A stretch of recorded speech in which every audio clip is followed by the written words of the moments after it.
Bonjour Jean-Baptiste Rudel. Bonjour. Bonjour. Écoutez, vraiment un grand merci d'avoir accepté de venir échanger avec moi sur ce plateau pour la séquence Women Inside. C'est un plaisir. D'ailleurs, quand je vous ai appelé, je vous ai dit que j'allais animer une émission pour les femmes dans le monde de l'entreprise. Et vous m'avez dit, mais comment vous allez animer une émission pour les femmes et vous m'appelez moi un homme? Et je vous ai dit, oui, je confirme que le sujet me paraît relever des hommes et des femmes. Voilà, donc c'est important. Alors, avant de vous donner la parole, je voulais vous présenter en quelques mots, ce qui est une gageure quand même vous concernant, puisque vous êtes en quelque sorte une légende de la tech, hein, on peut dire ça, oui, ça date un petit peu, mais bon, malgré tout, une légende de la tech, puisque vous avez créé plusieurs entreprises, bien sûr, mais vous avez notamment créé une licorne, une des premières licornes françaises, qui était Criteo. Je crois que c'était en 2005, si je me souviens bien, et puis Criteo, vous l'avez emmené aux États-Unis, puisqu'à l'époque, on ne pouvait pas faire autrement que d'aller ailleurs que dans l'Hexagone. Vous l'avez coté au Nasdaq, puis vous êtes revenu, malgré tout, hein, sur quelques années. Et vous avez finalement passé la main à une femme d'ailleurs, ce qui est très très bien par rapport à notre sujet. Mais au-delà de toute cette activité entrepreneuriale très, très forte, vous avez également toujours eu, je crois, une fibre sociale également très présente. Et vous avez notamment co-créé, d'ailleurs avec une femme, avec Agathe Vautier, vous avez co-créé le Gallion Project. Ouais. Qui fait de l'accompagnement entrepreneurial. Et puis vous avez créé également le programme Alpha. Je trouve d'ailleurs que le nom est assez humoristique, hein, puisque c'est pour accompagner des femmes.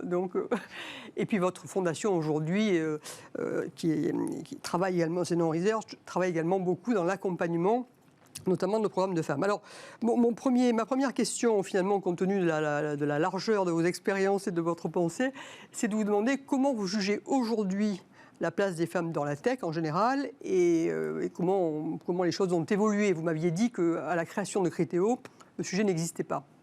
Alors on part effectivement de très loin. Jusqu'à peu de temps, c'est pas un scoop. La tech, c'était un monde extrêmement masculin et les gens se posaient même pas la question. Et je pense qu'il y a eu un basculement depuis 3-4 ans. Alors, je parle de l'Europe, hein, c'est plus ancien aux US. Moi, j'ai passé 10 ans en Californie où le sujet était quand même beaucoup plus visible depuis un certain temps. Et là, il y a vraiment un déclic où on se rend compte que ça devient un sujet top of mind et qu'on ne peut plus faire l'impasse dessus. Et que voilà, toute personne qui maintenant a une entreprise dans la tech doit se poser la question de la diversité. Pas uniquement... parfois on entend, oui, c'est du window dressing, mais en fait, vraiment pour de l'efficacité opérationnelle, et ça a été prouvé maintes fois. Non, mais ça, je suis ravi que vous disiez ça, parce que c'est vrai qu'il faut vraiment concevoir la réalité, c'est-à-dire que l'entrepreneuriat féminin ou les femmes dans la direction des entreprises, c'est un levier de performance.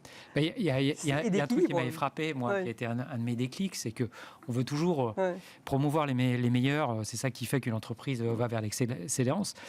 Et quand vous avez des postes qui s'ouvrent, un homme qui a 30% des capacités, il va lever la main et va dire « Ah bah moi, oui ». Et une femme, si elle n'a pas 120% des capacités, elle n'ose pas, quoi. Et là, on a un biais négatif. C'est pour ça que c'est très important d'avoir une action proactive là-dessus, parce que c'est ça qui va permettre d'avoir vraiment les meilleurs qui montent, quoi. Bien sûr. Et cela, vous l'avez fait donc dans Criteo, et puis vous le faites également en programme d'accompagnement à côté. Dites-nous un petit peu comment ça se passe, comment vous voyez les choses au niveau des programmes d'accompagnement notamment, comment réagissent les jeunes femmes que vous accompagnez? Alors, j'ai effectivement eu 2 types de programmes. Un programme sur l'entrepreneuriat au féminin, où on se rend compte que, d'une certaine manière, ce qui fait les blocages, c'est dans la tête des gens, ils n'ont pas assez de rôle modèle, quoi. Et il y a un peu un cercle vicieux, comme il n'y a pas assez de femmes entrepreneurs qui sont très visibles. Du coup, les femmes entrepreneurs n'osent pas se lancer et n'osent pas surtout être assez ambitieuses, quoi. Et à l'époque, c'était les Français versus les Américains. Et donc de plus en plus, maintenant qu'il y a des femmes qui font des beaux succès, c'est ça qui crée l'émulation. Donc il faut donner le déclic au départ. Oui, et voilà, et moi je crois beaucoup à l'émulation là-dessus, quoi. Tout à fait, oui. Et l'exemple, quoi. Tout à fait. Et alors, ça, je trouve que c'est tout à fait... C'est vrai qu'il faut faire de plus en plus parler. D'ailleurs, je pense que l'émission, elle a cet intérêt, c'est de pouvoir faire parler sur le sujet, de faire parler des femmes entrepreneurs, de montrer toute la richesse de ce qu'elles peuvent développer. Alors, un point qui m'a également beaucoup intéressé dans votre parcours plus récent, c'est donc au niveau de votre fondation. Vous m'avez expliqué que vous financiez et vous accompagnez là aussi des projets notamment portés par des femmes, mais qu'il y avait une partie qui était un petit peu de la recherche entre les liens entre émancipation économique des femmes et des sujets environnementaux qui vous tiennent à cœur également, donc décarbonation, entre autres. Qu'est-ce que ça donne, ça? C'est assez étonnant, c'est que moi, par ailleurs, de manière complètement indépendante, je me suis beaucoup impliqué dans la transition climatique et beaucoup de problèmes écologiques. Et j'ai découvert, il y a tout un corpus de papiers de recherche, il y a une corrélation extrêmement forte entre le niveau d'émancipation des femmes et la capacité à lutter contre le changement climatique, à décarboner les économies. Donc on se rend compte que en fait, c'est un levier extrêmement puissant quand les femmes sont plus émancipées, et ça, on le voit dans tous les pays. Il y a plein d'indicateurs de bien-être. Le changement climatique en est un, la réduction de la violence, l'augmentation de l'espérance de vie, la santé, l'éducation. Et donc, quand on travaille sur l'émancipation des femmes, en fait, par effet ricochet, on améliore plein de choses. Et donc, je trouve que c'est extrêmement intéressant parce qu'il y a un effet démultiplicateur qui est absolument remarquable.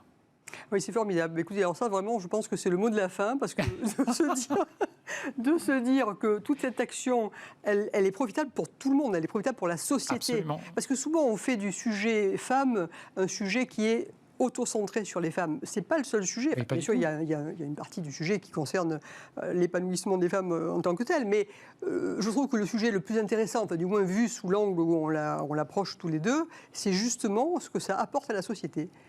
Moi, je l'avais vu au tout départ dans les organisations technologiques, dès qu'il y a les femmes dedans, le management est beaucoup plus fluide.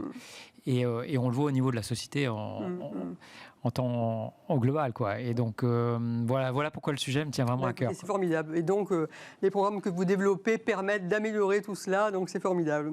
Merci beaucoup en tout cas. J'étais ravi, Jean-Baptiste. Merci. Merci, à bientôt. Bonne journée. Au revoir. Au revoir.